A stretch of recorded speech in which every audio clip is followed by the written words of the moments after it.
What's up, Mets fans? Welcome back to your New York Mets post-game show here on this lovely Monday, and it is a huge win for our New York Mets over NL East rivals and current division leaders, the Philadelphia Phillies. We have a lot to get into. It's me and Zach holding it down on the post-game today. I know Rob wishes that he could be here talking about this electric victory. And before anything, this is such a huge win. Before I even say what's up to Zach, I have to do this because it's been so long with all the post games that I've missed, and I do apologize about that. It's been so long since we've been able to finally spam those W's, Mets fans. Spam those W's. It's a huge victory. W's in the chat. Let's go.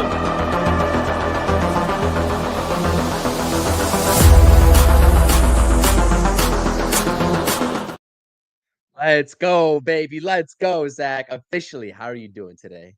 Doing good, doing good. Gotta love the StreamYard technical difficulties. It wouldn't be a Mets stream if we didn't run into some StreamYard issues. But great win. Great way to kick off this homestand. 3-game series against the Phillies. It's probably the most important series up until this point for the Mets. And they got it done in the biggest of ways. I mean, when Senga didn't have it, the bullpen picked them up and the offense picked them up. When the big bats didn't have it, Lindor, Soto, Alonso, didn't have it tonight. Doesn't matter. Everyone else picked them up. And that was a decisive victory to just come in and steamroll a Phillies team. Their best pitcher, too. I mean, they didn't leave anything up to question. This was a decisive victory, and the Mets took care of business. And now you just got to finish the series off right and take the next two. I mean, after the Zach Wheeler injury, he's officially done for the season. Christopher Sanchez is undoubtedly their ace and will be moving forward into September and into the playoffs because that is a playoff team. They're talented, but that's a huge loss for the Philadelphia Phillies.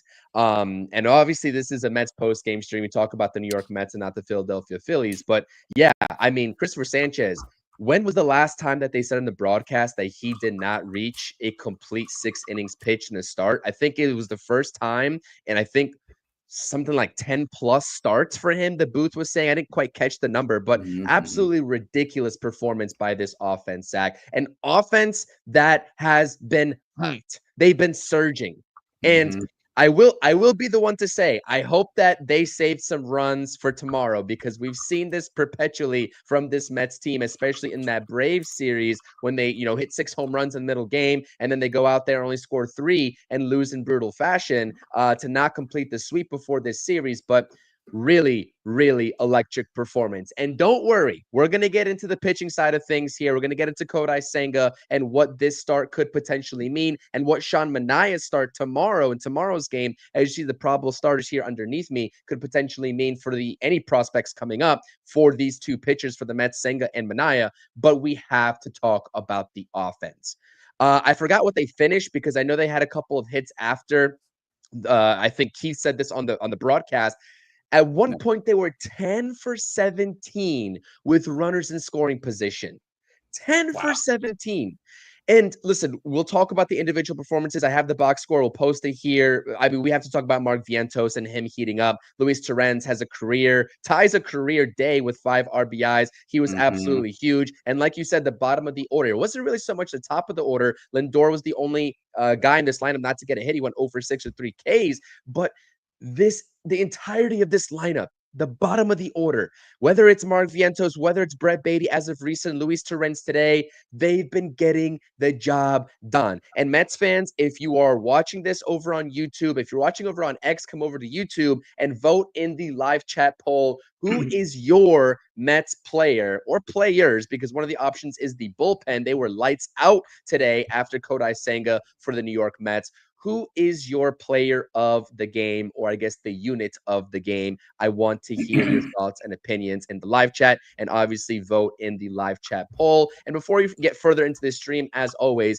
getting a little bit ahead of myself 5 minutes into the stream here, hit the thumbs up. It means a lot. It means a lot to us. Thank you for being here. Thank you for the support. We got 70 people here on YouTube. I'm sure more over on X. Subscribe to the channel if you're new. If you enjoy these post games, we go live, win or loss, schedule permitting, with either Zach or Rob or all 3 of us.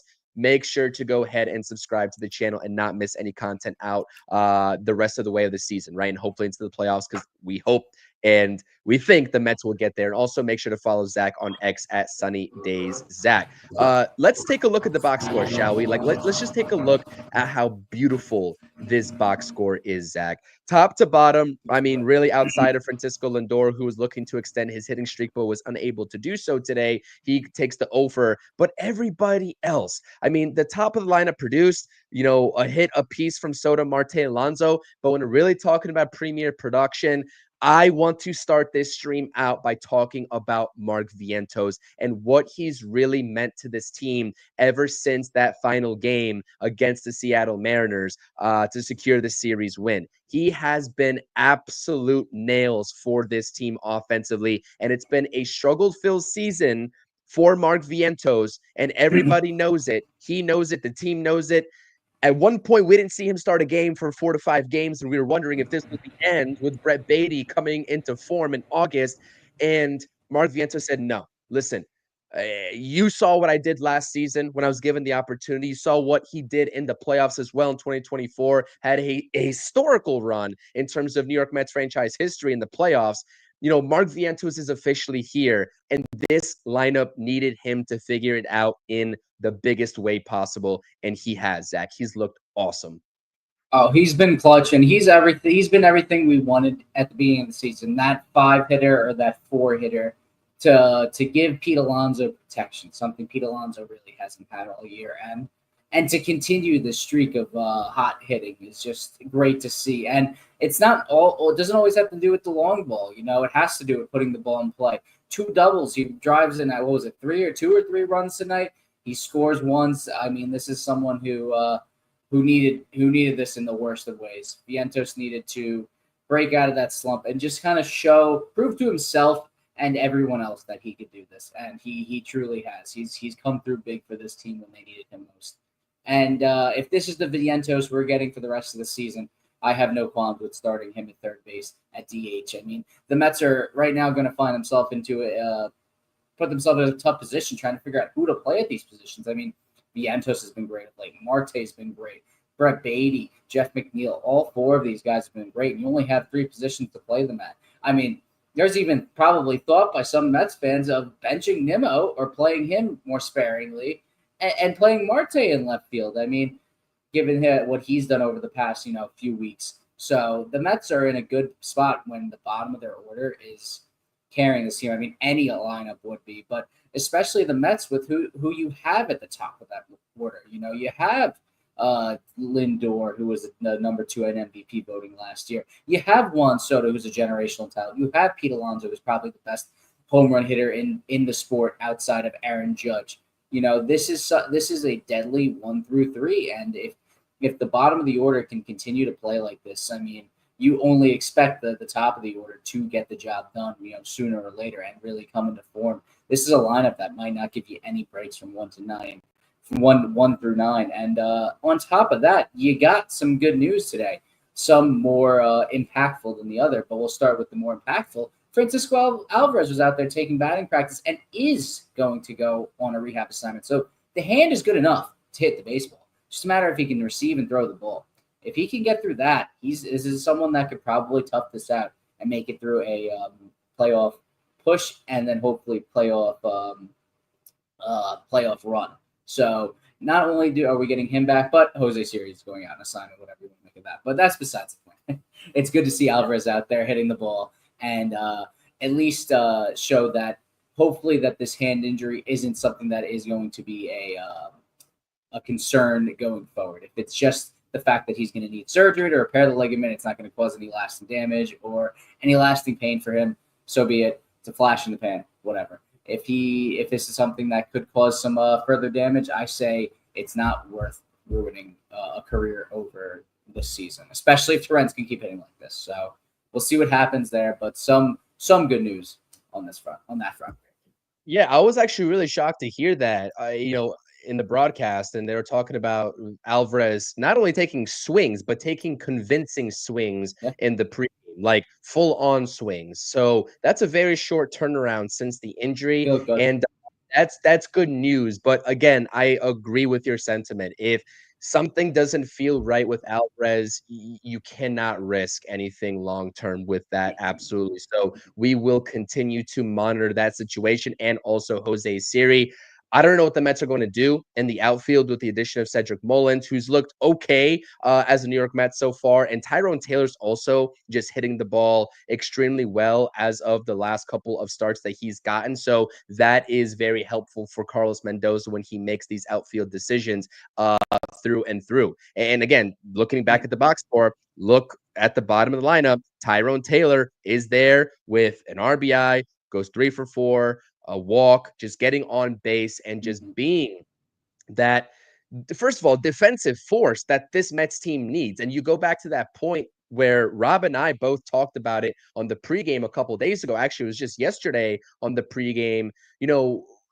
Marte in left field isn't such a bad idea when you take a look at the arm strength of this team right now. I mean, Juan Soto played a tremendous game in right field today. He was tracking down everything. That was really good to see. Great defense. And the Mets played a lot better defense than the Philadelphia Phillies, which also showed in the final score. I mean, leading off the game, I know that it didn't result in a run for the New York Mets, but Trey Turner making that initial error and that rundown. I don't know what that was from Bryce Harper when they caught Juan Soto in a rundown. Sanchez did a great job picking him off.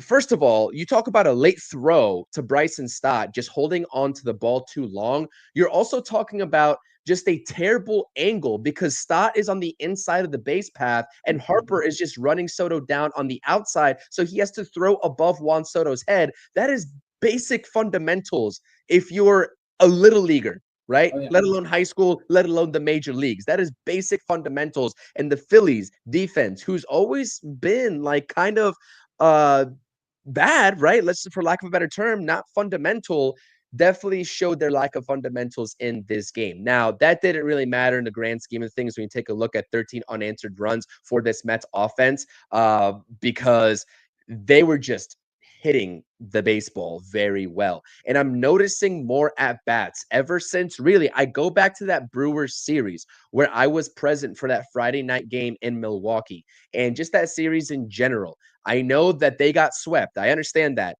But I started to notice better at bats really in that series. You can say the Mariners series potentially, but I started to see a little bit of a turnaround now for a couple of weeks going back to that Brewers series, even though the end result wasn't good. And now we're seeing the benefits of this more aggressive offense, right? I just it's lovely. It's lovely to see. This is the type of offense that we thought coming into the season we were going to get. It was top 5 in terms of roster talent, and now we're starting to see the top 5 in production because I'm sure the Mets are top 5 in some categories over the last couple of weeks with the way that they've been swinging the bats, but the overall numbers since the beginning of the season won't reflect that because they've been just so abysmal in those beginning months. And not only we're talking about the general hitting statistics, we're talking about runners in scoring position, the situations that matter for the New York Mets. Mark Vientos getting it done. I think in that Braves game, there was, just a plethora of 2-out hits and 2-out RBIs for the New York Mets, which is great to see. Same thing in the National Series in that huge win in game 1 as well. This is just refreshing, Zach. And that's really the bottom line of what it comes down to when I assess this offense. And I think the bottom of the lineup, if they continue to have this impact all across the board, Tyrone Taylor's getting hot. Mark Vientos is scorching hot. He's got an 8-game hit streak after tonight. It's just really lovely to see. Jeff McNeil as well, who got an RBI. He actually got a couple RBIs in the sac fly today. They're getting it done. Situational hitting is the name of the game. The only thing offensively that pissed me off wasn't even like a player's fault. It was whoever was calling a sacrifice bunt in one of those later innings for Jeff McNeil. Like, give this guy who has been swinging a really good bat as of recent 3 chances to swing at a baseball, and give him those 3 strikes. He fouled off 2 with the bunt, and then he popped out to second base, which didn't advance the runner. It obviously didn't end up mattering because Luis Torrens put a baseball in the opposite field gap for a double. But yeah, I don't like to see that. There are times where you bunt, like maybe a guy like Tyrone Taylor or somebody else, right? That is not named Jeff McNeil is in a better situation to lay down a bunt. If you really want to bunt with Luis Torrens moving forward, I'm sure that's fine. The 5 RBIs is not going to get me like up and rowdy about Luis Torrens moving forward with the bat, even though it's really good to see he's making the most of his opportunity. Francisco Alvarez down, but don't bunt with Jeff McNeil. That's my only ask. But other than that, can't say anything. Offense, brilliant, brilliant. Yeah, no, it was great to see. It was a sight for sore eyes. I mean, we expect this coming into the season, scoring runs in droves, and we're not expecting 13 runs every night, but we're expecting the Mets to be able to put up consistent offensive stats like this. I mean, over the last few weeks, I mean, the box score has been lighting up at least for the Mets offense. The pitching has left a bit to be desired, but the offense has been great since basically the beginning of August. So this is an offense that's catching its stride at the right time, and you just hope that these two in Sean Manaea and Kodai Senga can figure something out and prove to be a little bit more consistent starting games because. If we're going to continue to get performances like this, there's got to be a conversation that's had, whether it's to bring up Brandon Sproat or Jonathan, maybe even both. I mean, at this point, I'd even consider Tyler McGill over one of them if we continue to get starts like this because we can't do that. We just can't have that happen because you're not going to continue to win ball games if your pitcher's only getting into the fourth inning and not even getting through it. Tonight, Kodai Senga got to 92 pitches, and well, I guess he got into the fifth, so four plus 93. innings, 93 pitches. So he got 4+ innings. I think he allowed a walk to start that fifth inning, and Mendoza pulled him real quick. So, yes, on the first batter, he did have a strikeout of Trey Turner. That was a missed strikeout called by the umpire. But if that's your one blemish, you let up a run or you let up a couple runs there, so be it. I think people would understand and be able to get past that. But just to continue inning after inning, walk the bases, and just get into these deep counts where you're not able to put away hitters, it's a problem. It's a problem for someone like him who was able to earlier in his career put away these hitters.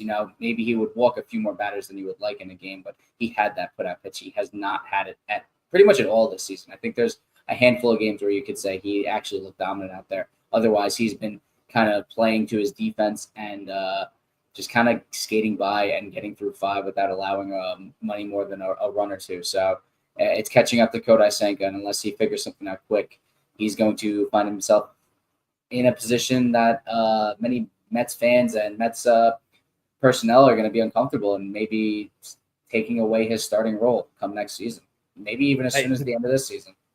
Yeah, the problem with that is that listen, I like as much as I don't like what he's doing right now. And by the way, this is the part of the stream where we hate to be, put a damper on the stream with such a huge win like this, but this was an abysmal performance by Kodai Senga. There's just no way around it, especially being entrusted to begin this season, being a top 2 starter, maybe alongside David Peterson or Sean Manaea in this rotation.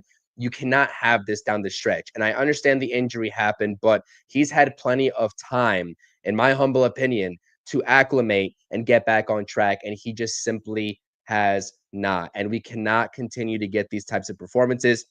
He does go 4 innings pitched, provides 4 innings, plus, I guess you could say, because he hit the first batter before Jose Castillo came in and got a huge double play after a 14-minute delay, by the way, because Alec Boehm decided to complain about a microphone in center field that wasn't really even in the vision of the hitter. But that's besides the point. I mean, why are we taking 14 minutes to delay a game because the Phillies are complaining about something that's been there for the first, 4 innings of the game? And so now all of a sudden they just noticed it. Unless that was put up mid-game and I didn't hear about it, I don't know. That was kind of a weird point of the game where I was just like, what's going on here? 14 minutes is kind of crazy. But that's besides the point. Let's not get too off topic here. Kodai Senga needs to be better.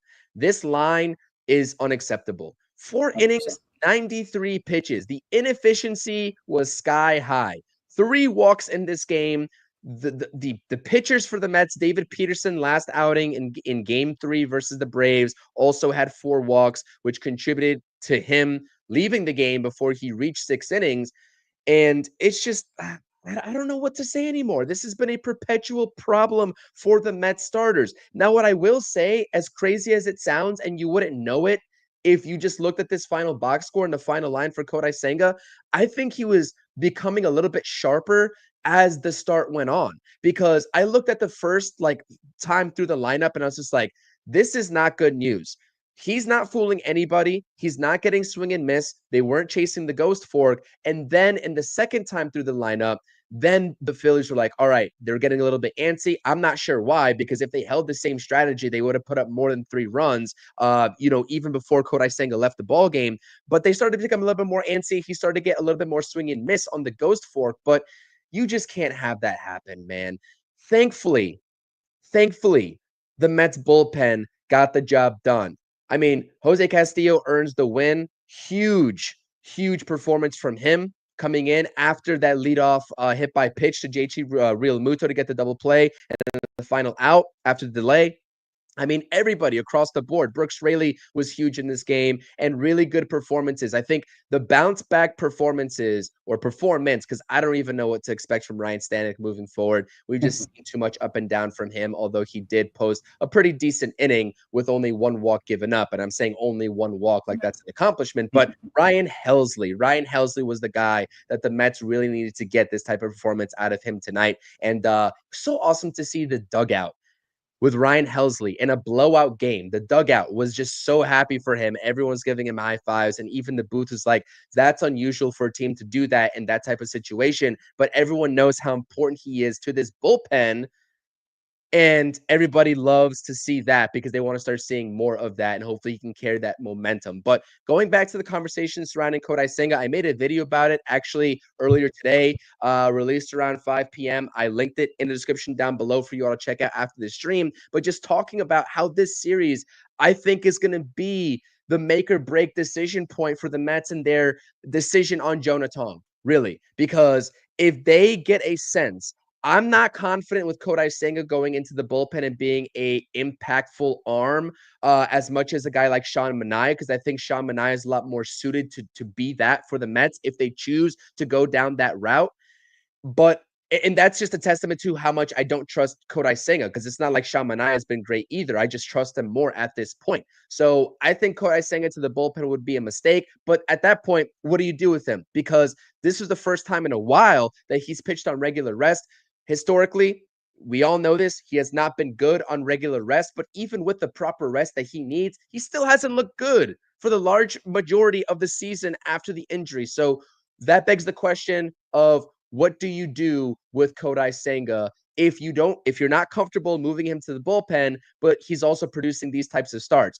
I think Jonah Tong has to be up here. I think Brendan Sproat has to be up here. And the other piece of information, I'm not sure if you actually mentioned it when you were talking about Francisco Alvarez in the news of Francisco Alvarez and Jose Siri, is that Reed Garrett is officially going to the IL as well, the IL 15 with elbow inflammation, which is going to be another roster spot that's opening up to get these guys in the door. McGill's there. Castillo came up for that. And Castillo came up as well for him. But I like, it's if you a have placeholder. A chance, it's a placeholder at this point. So I don't know, man. It seems at one point for me, like, what's your confidence level? Let me just ask you a question directly to you. Yeah. What's your confidence level in David Stearns making this move for Jonah Tong? Because a couple of weeks ago, we were talking about, at least I was, I'm not sure what your stance was on it. I was like, there's no way Jonah Tong comes up. There's no way. Like, I think it's just too soon. And they're not historically known for rushing these pitching prospects, right? But I think that the Mets front office hands are forced at this point. Yeah. And Jonah Tong is lighting it up. How many innings in AAA do we really need to see out of him to know that he's the real deal, coupled to the fact that Nolan McLean, who's going to make his 3rd start of his career and is shined in his first 2 starts, is already doing what he's doing? Is there really a doubt that Jonah Tong could follow up what Nolan McLean is doing, and even more so, given that a lot of people think he's the more talented pitcher? Do you think he's up before September, or do you think they're just going to try to fit Brandon Sproat on here and be done? I think if either is up before September, it'll be Brandon Sproat. But I think if Jonah Tong continues to pitch like this, you do see him as a September call-up. I think the part of the not the issue, but the thing with Jonah Tong is he really only has two pitches at this point. He has the fastball and he has the changeup. And as a starter, unless those two pitches are absolutely lights out, you're not going to get by with two pitches. You're just not, because two pitches isn't enough to get out both righties and lefties. It really is not, at least not consistently. If you're getting through the order two, three times, you're gonna have problems. They're gonna pick up on some stuff and they're gonna come out. They're gonna come and shell you. So I think part of that is seeing if he can develop or continue to work on a third or even a fourth pitch. I know he has a curveball and a sweeper. If he can continue to develop those two breaking pitches to add to his arsenal, to throw more consistently and to be able to put hitters away, that would be big for him. So I think Jonah Tong is an interesting case where he might actually fit better in the pen, at least for this season. McLean came up with so many pitches. I viewed him as the better starting pitching prospect, maybe not the better prospect overall, just because he's coming in so polished. I mean, how often do you see a prospect come up with more than two like plus pitches, and he's coming up with like maybe 4 or 5 plus pitches to plus pitches. He is truly a special talent, Nolan McLean. I don't think that anyone should forget that. But Jonah Tong, his stature, just his fastball is incredible. It's just a matter of if he can develop that next pitch and become a true starter for this team, for the long term. So I could see him come up as a September call up as a bullpen piece, though, to make to take your question and answer it as long as possible. But of the two of them, I see Sprode up first before September, and Jonah Tong as a September call up. Yeah, I mean, you got to remember too, Castillo. I don't know if he has any options, but he's expendable, and Brazoban has an option as well. So Brazoban can easily just be sent back down if you really feel like you need to get another arm up here, a more talented arm. So, okay, when you talk about Tong, are you talking about, because Tong theoretically has, I think the scouting report of him, he has 4 pitches. You're talking about his predominant pitches The are fastball, changeup. the fastball. Okay, I see. Okay. And those are his two. Those are his two big pitches. I mean, his fastball's big. It plays nice, and I think part of the problem too is his arm slot kind of just doesn't. It doesn't. It kind of accentuates some of the issues with some of his curveball and his two breaking pitches, whereas his fastball and his changeup kind of look better than they actually are. But he has the two predominant out pitches. That's the fastball. He relies on heavily. He throws that a majority of the time, and then the changeup is his big out pitch. If you look at someone like Luis Severino, who came up and was dominant at first and then got figured out by other teams, he came up with 2 pitches, a fastball and a changeup. This is something you cannot have major success as a starting pitcher in the MLB with 2 pitches. It's as simple as that. So many of these guys go to the bullpen because they have a fastball and then they have another pitch, and that's it. Unless you're Spencer Strider. Unless you're Spencer Strider. But look at what Spencer Strider is. Obviously, different circumstances, but Spencer Strider has not been good this year. Yeah, no, he definitely struggled. I mean, the injuries also got in the way there as well, Spencer Strider's career. But I mean, you are right, though. I mean, the guy's got 4 pitches, but really the fastball that has insane, just like advanced metrics in terms of like IVB and spin rate and all that, is thought to have like rising action. It's just deceiving, especially given his arm action, and also the changeup is his primary put away pitch, as is another pitcher in Christopher Sanchez that we saw today on the mound for the Philadelphia Phillies. But the slider and the curveball is they're a work in progress, so to speak. And that's why like that thought in the back of my mind is like, okay, I'm struggling to see the Mets still rushing him. But if they bring him up, like that would be perfect for a guy to go in with 2 pitches and be electric in the bullpen if needed. Like that would be the situation for him to close out this season, and then just go ahead, work on the pitches again, and spring training, give him a couple starts and see how he does. I think that could be a fair play. But at this point, I mean, like with how overused this bullpen is looking, coupled with the fact that the rotation just can't give length on a consistent basis, I I don't know. At this point, let's just take a look at the roster. McGill is like, come on. Is anybody seriously thinking that this Mets front office is not going to bring McGill back into the equation? They're going to give him a roster spot. He's looking good. He's looking good in his rehab assignments, and that's all the more reason why we're going to see him back up in the major leagues. This might be a Plus, crazy thing to say, but Nolan McLean reminds me a lot of Tyler McGill. Obviously, Nolan McLean has shown a lot more, but Tyler McGill came up with a ton of pitches, ton of great advanced metrics, big fastball, a lot of break on those breaking pitches. Obviously, McLean has shown a lot more than Tyler McGill has, at least in terms of the top level, because McGill has kind of always fallen apart after a few starts. But McLean has shown he might have the true makeup. He's a true bulldog up there, whereas Tyler McGill kind of ducks his head and falters later in the games. But Tyler McGill is that type of makeup where he's got the big stuff, but just never really put it together.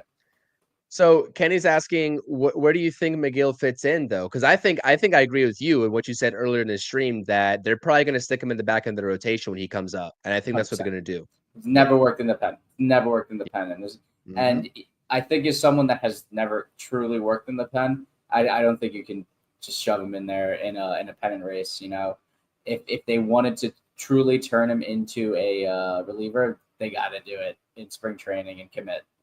They can't just try to shoehorn him in there. It doesn't work with these guys all the time. I mean, look at Sproat. He was pitching so great for the past 2.5 months, and then yesterday just kind of blows up. Yeah. Out of the bullpen, by the way, I mean, it was a new situation for him, but they're trying to prepare him for that kind of role. And that could be the case, right? If you bring McGill back into the equation as a starter, and if he does the usual McGill things that we're used to and goes 4 innings, that's where you use a guy like Brandon Sproat. Or let's say you use McGill for 3 innings and don't trust him through the second or third time through the order, you use a guy like Brandon Sproat. So I understand that Sproat did not have a good outing when he came out of the bullpen. I think it was 3 2/3 innings worth 5 runs, something stupid like that. But I think that it's very clear that the Mets have a plan for Brandon Sproat. I don't if they're doing that, that gives me no confidence that they have any confidence or any willingness to put Brandon Sproat, whether it's an issue of skill or whether it's an issue of just preserving the innings for Brandon Sproat this season.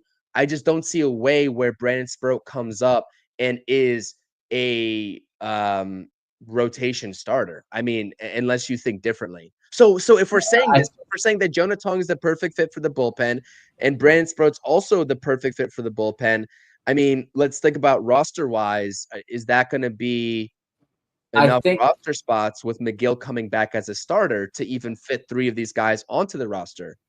I think it's less that Sproat is a perfect fit for the bullpen and more of Stearns kind of staying true to what he has said in the past. And that's once a guy stops starting for the season, they are not going to go back into the rotation. I think this is just indicative that they are intending to move Sproat to the bullpen for the rest of the season and trying to get him comfortable with it to be able to come up and pitch there for us.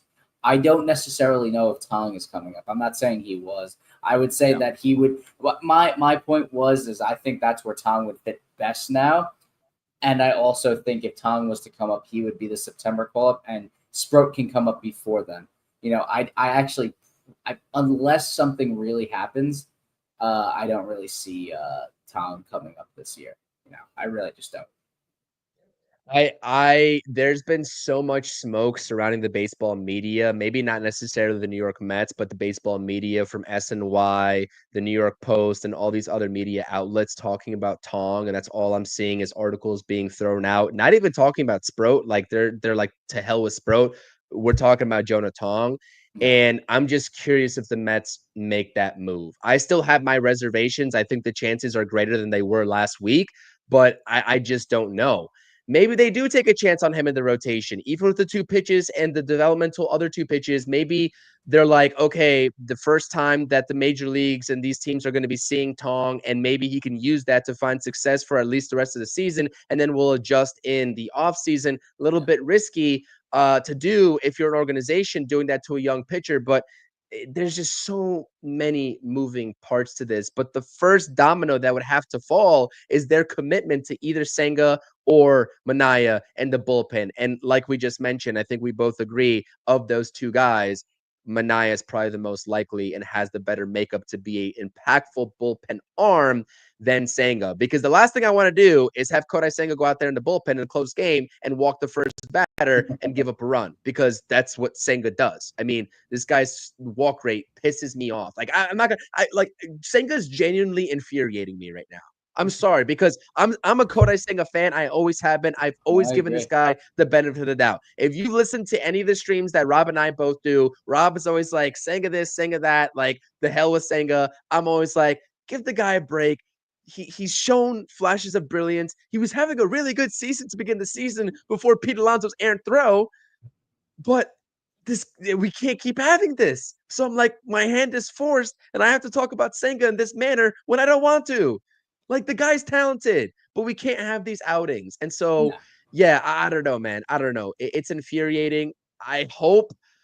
I don't think Senga's going to the bullpen though. So I think the Mets are going to just be like, he's either going to figure it out or he's not. And you will know if they're confident in him if they put him in a playoff rotation that's going to be shortened. Right now, he's not going to be there. I can guarantee that.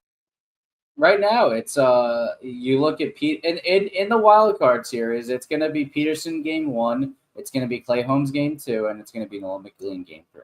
That's gonna be your rotation for the wild card game, and I don't think anyone would question that. I don't think anyone would have a problem with that.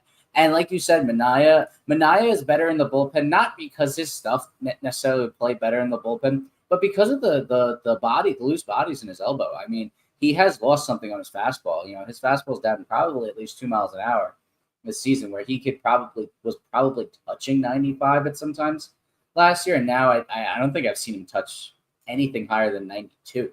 So this is someone that can maybe play up a little bit. His fastball can play up a little bit in the bullpen, and that can help him get out those righties where it was such an effective pitch, that fastball away to them, up and away. Now it's kind of just something they are able to time given the lack of velocity there. So it's going to be interesting to see what happens with these two. Maybe Mania could be what Peterson was last postseason, and Senga. I mean, if you call up Sproat and or Tong or even McGill, and they show you something uh, in this last month of the season, you have to have the conversation, or at least think about leaving Senga out of the rotation and finding a place for him in the bullpen, or God forbid, leaving him off the roster. I don't even know what you do at that point. Or maybe just as an opener, he goes one turn through the order and you have McGill in the bullpen to kind of piggyback him. However disgusting that may sound, but you're going to have to get creative. It's getting to a point where you can't let Kodai go out there and pitch multiple times through the batting order and leave your team in such a wide hole, especially in postseason baseball, where you cannot be fighting back game in and game out. You need to be able to get out to leads early, and with Senga out there, it's pretty tough to, given all the walks. He skirted danger a lot in the first half of the season before the hamstring injury, and it's come back to bite him. It showed that he was getting very, very lucky earlier in the season, no matter how good his stats were. So he's got to fix this, because before this year he had that out pitch. He does not have it right now. He hasn't had anything. And he's going to be here. I mean, there was the clause on his contract for that extra year if it was enough innings being pitched, and he hasn't pitched them. So he is going to, by default, be on this team next season, whether we want him here or not. But yeah, I don't know. I mean, it's going to be a tough situation. This pitching situation is going to be very indicative of who Stearns and Mendoza trust right now versus who they don't. I'm also not discounting a Ryan Stanek DFA, by the way, to make space for one of these. No.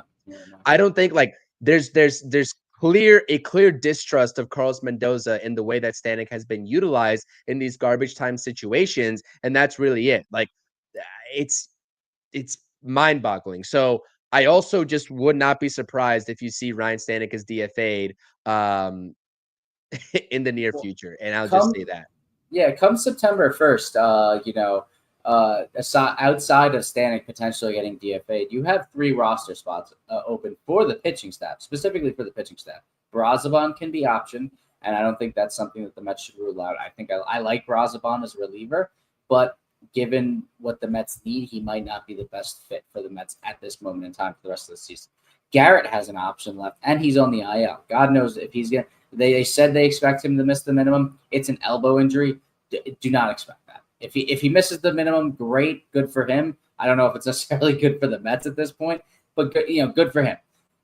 And then you have is that it? Oh, and then you have the extra man, the extra pitcher coming up when the rosters expand. So you have 3 spots open up. You have the ability to bring up Miguel, Sproat, and even Tom. And aside from that, there are relievers in AAA that are able to come up for the Mets. I know there's someone, Jonathan Pintaro came up earlier in the season. There's a few other guys on this team. I think Anthony Nunez still on the team, if I'm not mistaken. There's a few pitchers that do have the ability to come up and be impactful for the Mets down the stretch. So they do have the ability to fill out this roster and kind of trim some fat, so to speak, and make this team better. The person I was thinking was Dylan Ross, by the way, who has he's a pretty big fastball. So there's options for the Mets. There's options for the Mets, and that's outside of even Ryan Stanek potentially getting DFA. So we've been talking pitching. I mean, who's the offensive guy that's going to come up? You think it's just going to be Acuna and just call it a day? I mean, if Siri's coming back and if they're going to roster Siri, that's your pinch runner right there if you really need it. And Acuna definitely becomes a little bit more useless. I wouldn't say useless because you have him as a defender there at second base. But, I mean, why not add an impactful bat? My 1A to get called up if you really want to have someone impactful, if you're really thinking about giving them any sort of serious at bats. I'm not talking on a starting basis, but I'm talking about late game, whatever. If you want to play matchups, is Ryan Clifford. That's like the guy. I was just thinking that too. I honestly, if I had to guess right now at this moment in time, I think it's Francisco Alvarez. I think it's Francisco Alvarez taking that last spot, and you run 3 catchers. Just God forbid, you consider DHing him here and there. I really don't know. They're in such a weird position. Do they consider rostering 3 catchers? I don't know. Do you consider outside of the extra man coming up? Do you consider sending Mauricio down when Siri's healthy? Yeah. I mean, what has he been doing for this team? I mean, there's no serious consideration with the way that Beatty and Vientos are going right now to have him play. There's no I mean, if there's an injury, then what do you do at that point? I mean, I don't know. Bring him right back up. Well, I mean, this is where I don't really know the nuanced rules of the game. If you send Mauricio down, and let's say there's an injury, you can call him right back up. I mean, see postseason eligible at that point. I don't know. That's a good question. I thought the wording of it is you have to be on the roster in September or come September to be postseason eligible, but I'm not sure if Mauricio's hit a certain threshold to make him eligible no matter what. That's my biggest concern. Like, that's the one thing that I think about. But if there's an option to have him go down, and then also if they really need to get called back up at some point in September and still be postseason eligible, then yeah, you do that 100% because he's not serving any purpose right now. Minus being on the top step, greeting guys when the inning is over. That's it. That's his role. So it doesn't really make sense to me to have him on the roster. But that's the only thing that I would be concerned about if Mauricio wasn't postseason eligible if he went down. That's really it. But yes, yeah. Because Jose Siri, not with the bat, but everything else that the Mets probably would need him for. You're not going to start Mauricio, you're not going to start Jose Siri anyways, right? So the more impactful guy off the bench, late game defensive replacement and pinch runner is Jose Siri. I mean, that's not even a question. Yeah. No, I agree. So I'd be curious. Yeah. I need to do my homework on that. I need to do my homework if Mauricio would be postseason eligible if he went down. I Yeah, need to I know don't know more. about that. I was thinking it was just a 40-man roster. I didn't think they had to be on the active 28 or 26-man roster. I didn't know if they have to be up on the big league team. Interesting. I didn't even think about that. Yeah, the Mets. Now that I'm thinking about it, the Mets don't really have a shortstop there. I mean, I guess Brett Beatty can stand there in case of emergency, but outside of Ronnie Mauricio, who really you don't trust with anything at this point, they don't have a shortstop there. So you kind of have to call up Acuna, or Acuna would have to replace Ronnie Mauricio if Ronnie Mauricio goes down. So yeah, the Mets are in an interesting spot. I think I brought it up last time we did the show. I think Jacob Young also is probably an option for the 28th man. Please no, please no. And Ricardo is also asking me in the chat about Joey Meneses. I don't want any of these vets in Oh AAA God, coming up. I'm good Joey on all of Meneses. them. I'm good on all of them. I mean, Meneses is hitting 270 with 10 home runs in AAA. Okay, like big deal. But like, I don't need any of the like Jared Young. If I see Jared Young or Meneses on this Jared. team, I don't think it's gonna happen. But I would probably turn into Crash Rob out. at some point. I would crash out like Rob does on Senga, to be honest. Like Oh that's what I God. would do. How's Jet You would see a Williams different been in version of me. AAA? Is that a potential call up? I mean, obviously his name's got to be thought about. I'm looking at his stats right now. He hasn't been terrible, but he has been amazing. So the Mets don't really have that player that's like 100% ready to call up. I honestly, it's Yeah. probably just going to be Acuna, or if they decide to roster 3 catchers, and you know, I don't even know how you do that. You probably can't do I don't that. Well, you've got two catchers that are injury prone within itself. I mean, Luis Torrens takes a beating back there, so something could happen at any moment to him. And Francisco Alvarez, we already know in the beginning stage of his career how often he gets injured. I mean, the Mets could definitely roster three catchers. I've proposed this in the past. I just don't think that no team really does it, and I think it's just kind of everyone views it as a waste of a roster spot because like Hayden Sanger would not be playing if those two guys are healthy, but it's just kind of like on an emergent basis. I don't know. I don't think they do it. Um, but then again, I just don't think they're going to prioritize one of these top prospects over a guy like Acuna, Yeah, who can be a middle infielder, late game defensive replacement. They have already shown with the way they've been moving guys up and down that that's what they're going to do. Like I don't know. That's just where my head's at. yeah. Nah, they don't have. I mean, Jet Williams. I mean, given the Benj injury, was probably the closest to being ready, and he started off pretty. I actually just saw a report by CBS that he probably played his last game as a Met. Yeah, I He mean, was transferred to the this guy 60 was. day IL a couple weeks ago, and if he was to come back up, he would need he'd probably need a couple weeks on a rehab. And he hasn't played since what, May? I haven't thought about Winker since Ricardo just mentioned him. Like I haven't. Like he's been not even on my mind. No, no, I don't think Just so. now, just Just now. no. There's nothing else. It's just no. No, I That's don't need any like no. No, that's it. No. You don't need any No other just veterans. just random veterans coming up No, no random outside of veterans. Young, right? Outside of who? Jared Young? Jared Young. Get out of here, dude.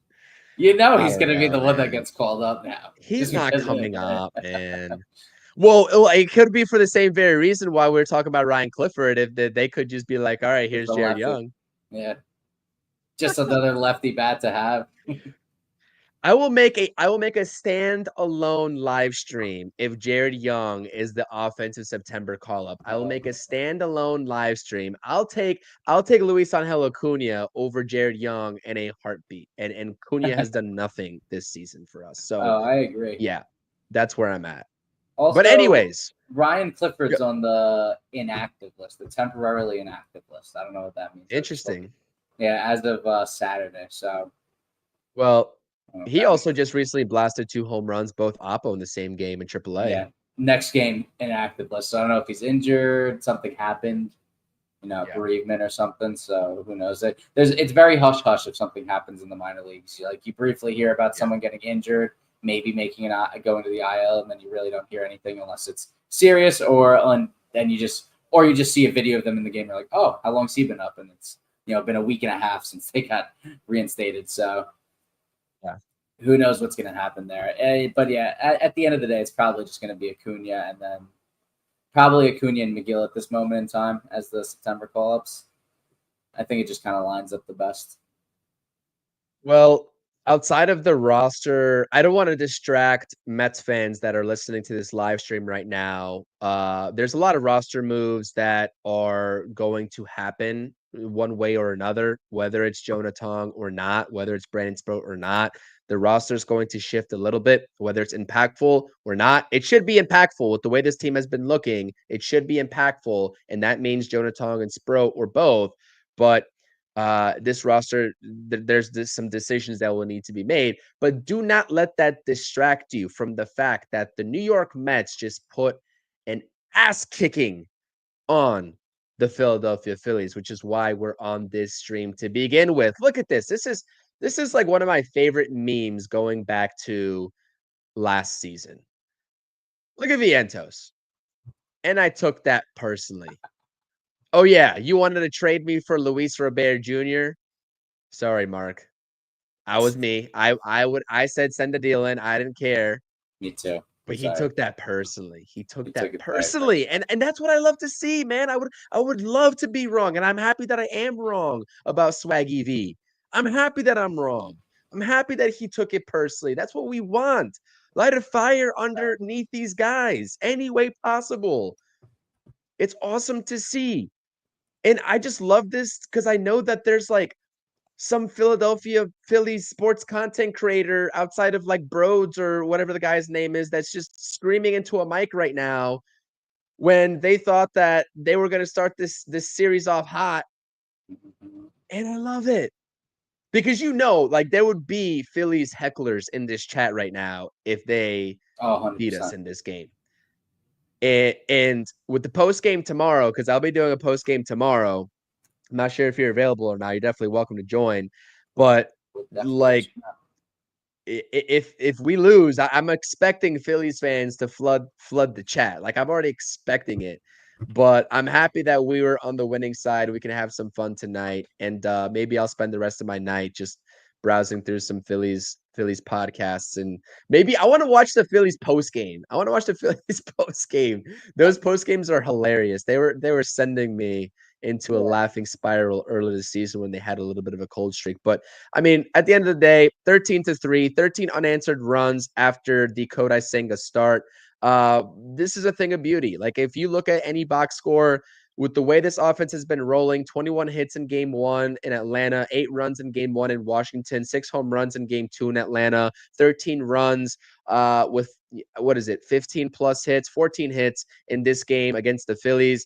This offense is getting the job done. And I think that in order to send the Mets into this next level, 6 games back of the division, having a chance to cut into it some more with a tough schedule coming up, let alone the NL East opponents. But I'm talking about the Tigers. I'm talking about the Reds. I'm talking about the other opponents that the Mets have coming up in these 30 games left in the season. It's going to take a complete effort. And what I've noticed from this Mets team is that when the offense as of recent shows up and they put up runs in a big way, Mets are going to win the game. If the offense decides to take a night off, and I'm not saying that 3 runs is taking a night off, right? Or taking the day off because Mark Vientos hit the 2-run home run. What was it? In the early stages of the game, the second inning. And then the Mets didn't score until the 9th inning. If that's like the type of games we're going to be seeing from this offense, with the way the pitching is going, chalk it up as a loss because this pitching right now is in dire need of huge offensive performances. I'd love to get to the point where the offense can score 3 to 4 runs and we can be confident because the bullpen rotation are shutting things down. That just has not been the case right now. And all we can do is just pray at this point that it could get to that situation because I mean, 13 runs each game is unsustainable. 12 runs is unsustainable, right? Let alone 8. I think the average that they should be around is 4, 5, 6, right? And so that's my biggest concern moving forward. And it starts with game 2 tomorrow when we have a southpaw matchup for both teams with Sean Manaea and newly acquired Philly, coming over from Miami this past offseason, Jesus Luzardo, who is also performing at a very high clip right now. Jesus Luzardo, just like Christopher Sanchez coming into tonight's game, has a streak of 6+ innings in each game over the last, I don't know, maybe like 5-6 starts, somewhere around there. So Jesus Luzardo has been awesome. I think he was tipping his pitches earlier this season. He fixed that issue and he's taken off.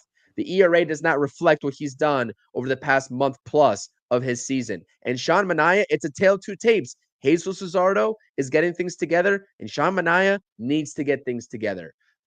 We'll talk about it real quickly here. Like, what do you want to see out of Sean Manaea tomorrow? And do you think realistically this could be his last start for the New York Mets before moving to the bullpen in this season? Oh man, I don't know. That's tough. If it'll be his last start, there's the possibility. There is the possibility. I would say this: if Sproat is a candidate to be called up in the coming days, I do not see that. I do not see Sproat re-entering the rotation. And given Mendoza's comments earlier today about how he sees the Mets inserting a sixth starter come during this, I guess, was it 16 games in a row without a day off that they're going to be on. So I do see Tyler McGill being that sixth starter and probably not sending any of these guys out of the rotation, barring any type of injury. So no, I do not see him going to the pen. And what I want to see from him is just pitch to contact. You had last year in the last half of the season the strikeout stuff, the put away pitch with that up and away fastball to the righties and the big I believe it was a cutter or the nice cutter against the lefties he would throw, and he's kind of gone away from that, but just something to put away these lefties, whether it's that sweeper which really hasn't been too effective for him, or find some other way to get these lefties out, But besides that, pitch to contact, because I think right now with the loose bodies that are affecting him, he doesn't have the ability to put these guys away at the clip he did last year. He's not able to get deeper into the games because of his inability to put batters away, and it runs up his pitch count. So pitch to contact, you can still keep hitters off balance with that awkward arm angle, and be efficient. Save some bullpen, because we're going to have a stretch of games where there's not going to be much rest for the bullpen. I think there's after this series, there'll be 10 more games in a row with the Marlins and then the Tigers. And I'm not sure who's after the Tigers, but get deeper in that game. Do something you really haven't done at all this season since coming back up, and just prove something to the fans, because we know you have it in there. Just prove something to yourself and the fans that you still do, and you can be effective for us. That's something we need.